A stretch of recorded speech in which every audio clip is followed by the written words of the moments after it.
প্রধান এবং প্রথম উপায় হলো যে আল্লাহর নেয়ামতকে একান্ত প্রয়োজন না হলে প্রকাশ না করা। এখন আপনার ক্ষেতের ফসল, এটা তো আপনি লুকাইতে পারবেন না, তো সবাই দেখবে। যেটা প্রকাশ্য আছে সেটা তো প্রকাশ্যই, সেটা তার গোপন করার সুযোগ নেই। কিন্তু যেটা প্রকাশ না করলেও চলে, ওইটাকে প্রকাশ না করার চেষ্টা করা দরকার। যেগুলো প্রকাশিত আছে সেগুলো, যেগুলো অলরেডি প্রকাশিত আছে বা সিস্টেমটাই হলো প্রকাশ্যে থাকার। আপনি বাজারে খাবার বিক্রি করবেন, তো এটা তো লুকানোর কিছু না। আপনার শস্য, দানা, সবজি, ফল, এগুলো তো লুকায় বাক্সের মধ্যে রেখে বিক্রি করার জিনিস না। সো এগুলো প্রকাশ্যেই থাকবে, কোনো অসুবিধা নেই। কিন্তু সেগুলোতে যেন বদনজর না লাগে বা আমি যেন তার দ্বারা ক্ষতিগ্রস্ত না হই, সেজন্য কয়েকটা প্রক্রিয়া বা কয়েকটা আমল আছে। নাম্বার 1, সকাল সন্ধ্যা নিয়মিত রক্ষা কবচ দোয়াগুলো পড়া। বিসমিল্লাহির রহমানির রহিম, 3 কুল, সূরা ইখলাস, সূরা ফালাক, সূরা নাস, 3বার সকালে, 3বার সন্ধ্যায়। হাসবি আল্লাহু লা ইলাহা ইল্লা হুয়া আলাইহি তাওয়াক্কালতু ওয়া রাব্বুল আরশিল আযীম, সূরা তাওবার শেষ আয়াত, এটা 7বার সকালে, 7বার সন্ধ্যায়। এইভাবে রক্ষা কবচ আমলগুলো যদি আমরা নিয়মিত করতে পারি, ইনশাআল্লাহ বিইذনিল্লাহ এই জাতীয় বিষয়গুলো আমাদেরকে ক্ষতি করতে পারবে না। তখন একটা সেফটি আমরা নিয়ে নিলাম, টিকার মতো। টিকা যেরকম মানুষের রোগ হওয়ার আগে থেকে নিয়ে নিলে আর রোগ হয় না, বা রোগ হওয়া থেকে মানুষকে আত্মরক্ষা করার জন্য যে এই সিস্টেম, ঠিক একইভাবে সকালের সন্ধ্যা দোয়াগুলো পড়ার মানে হলো এরপরে সম্ভাব্য যে ক্ষতি হওয়ার আশঙ্কা আছে, সেই ক্ষতি থেকে আল্লাহ তাআলা আমাকে আগে সেভ করবেন এবং অগ্রিম সেফটি আমি নিয়ে নিলাম। এই জন্য সকাল সন্ধ্যার আমলগুলো খুবই গুরুত্বের সাথে করা দরকার। আর কোনো আমল করতে না পারেন, অন্তত 3টা আমল। বিসমিল্লাহিল্লাযী লা ইয়াদুররু 3বার, 3 কুল, সূরা ইখলাস, সূরা ফালাক, সূরা নাস 3বার, আর সূরা তাওবার শেষ আয়াতের হাসবিয়াল্লাহু লা ইলাহা ইল্লা হু, এটার অংশ 7বার হাসবিয়াল্লাহু লা ইলাহা আলাইহি তাওয়াক্কালতু ওয়া রাব্বুল আরশিল আযীম, সকাল 7বার, সন্ধ্যা 7বার।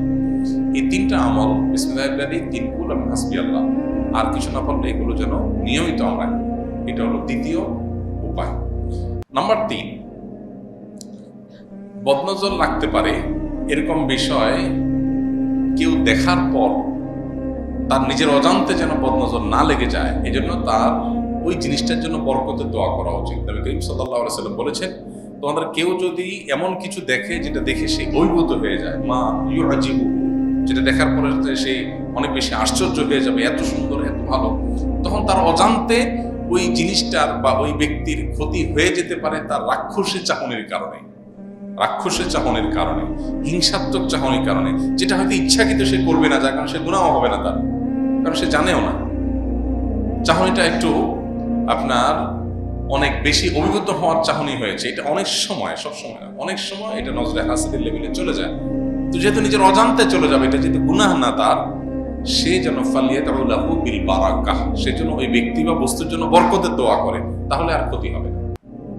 তাহলে এখন একটা বাচ্চা ফুটফুটে সুন্দর আপনার সামনে আসলো, আপনি যদি বলেন বারাকাল্লাহু ফীহি, আল্লাহ তাআলা এই বাচ্চাটার মধ্যে বরকত দান করুক, আরো বেশি কল্যাণ দান করুক।